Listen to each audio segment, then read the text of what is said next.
Selamat pagi, saya Rizaldi Pinson dengan Dr. Datu Andra Sampetoding dan Dr. Dewa Dirgantara dari Program Pendidikan Dokter Universitas Kristen Wacana. Hari ini kami akan melakukan simulasi pemeriksaan fisik neurologi untuk nyeri punggung bawah. Nanti kita akan lihat videonya bersama-sama bagaimana ketika seorang pasien datang dengan keluhan nyeri punggung bawah. Pendekatan klinis pada pasien nyeri punggung bawah dimulai dengan anamnesis atau wawancara yang teliti.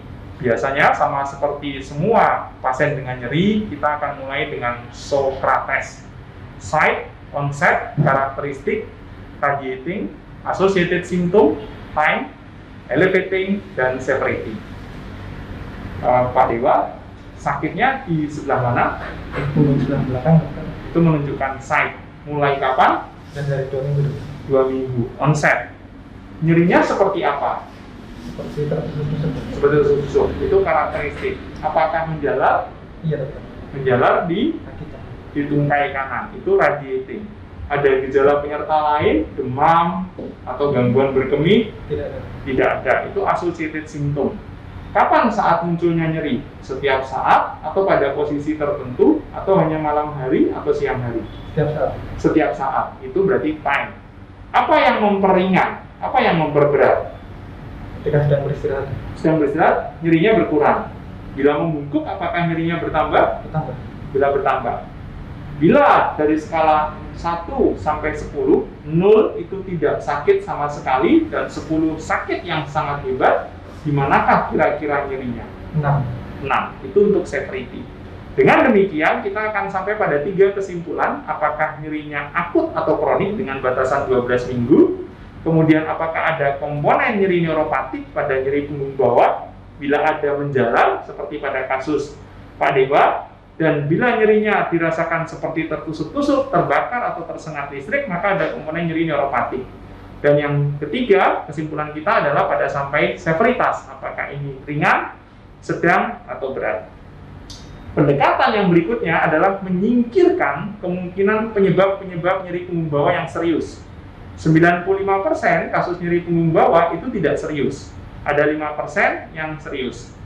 Yang pertama adalah tunafis, trauma yang signifikan, unexplained weight loss atau berat badan yang tidak bisa dijelaskan turunnya, adanya gangguan neurologis, usia yang sangat lanjut, misalnya di atas 60, kemudian disertai dengan demam. Untuk F-nya, I-nya adalah injecting drug user, S-nya steroid user, dan H-nya adalah history of cancer atau chronic infection. Tunafis, trauma, unexplained weight loss, neurological symptom, aging, fever, injecting drug user, steroid user, dan history of cancer. Apakah didahului oleh trauma yang signifikan, jatuh, terduduk, atau jatuh dari ketinggian? Tidak. Tidak ada. Ada penurunan berat badan? Tidak ada. Tidak ada. Apakah ada gejala lain? Baal, kesulitan berjalan, gangguan berkemih, Sulit berjalan. kesulitan berjalan. Karena nyerinya atau karena lemah? Karena nyeri. Karena nyerinya. Pastikan karena nyerinya dan bukan karena kelemahan. Usia Pak Dewa belum masuk usia ekstrim. Tidak disertai demam? Tidak. Tidak. Apakah menggunakan obat, misalnya menggunakan jarum suntik berulang? Tidak. Tidak ada. Beliau bukan injecting drug user. Kemudian menggunakan obat lama? Tidak. Tidak ada penggunaan obat lama, berarti bukan street user. Ada riwayat infeksi yang kronis atau ada riwayat kanker di masa lampau? Tidak. Tidak ada. Berarti tunafisnya tersingkirkan. Dengan demikian sangat mungkin tidak ada tanda bahaya pada Pak Dewa. Pemeriksaan nyeri punggung bawah yang pertama adalah dengan melakukan inspeksi. Lihatlah kontur dari punggungnya. Yakinkan tidak ada scoliosis, lordosis, ataupun kyphosis. Lalu kemudian palpasi. Pak Dewa, saya akan menekan di bagian punggung. Penekanan pertama pada tulang punggung untuk memastikan adanya nyeri spondylogenik. Ada nyeri? Tidak. Tidak ada. Lalu kemudian tekanlah pada bagian samping untuk para vertebra, muskulus para vertebra. Ada nyeri? Tidak ada. Tidak ada nyeri. Mintalah pasien untuk membungkuk pelan-pelan. Bila ada nyeri, berhenti. Nyeri. Segini nyeri, ya. Lalu mintalah pasien untuk membusungkan dada. Ada nyeri? Tidak ada. Tidak ada. Pada kasus kanal stenosis biasanya akan ada nyeri. Dalam posisi begini, mintalah pasien untuk berjalan dengan posisi jinjit. Jinjit akan menjelaskan kekuatan pada radiks S1. Jalan dengan posisi tumit. Berjalan dengan posisi tumit akan menjelaskan kekuatan lumbal 5. Mari Pak Dewa. Pemeriksaan berikutnya setelah inspeksi dan palpasi adalah dengan tes provokasi nyeri. Mari. Tes provokasi nyeri dilakukan dengan 4 tes. Yang pertama adalah straight leg rising test atau LASEK. Maaf ya Pak Dewa, saya akan mengangkat tungkainya. Bila ada nyeri dan nyerinya menjalar, tolong diberitahu. Straight leg rising test bisa dengan beberapa varian, bisa diangkat sampai kurang lebih 60 derajat. Ada nyeri? Ada. Ada nyeri, menjalar atau tidak? Menjalar.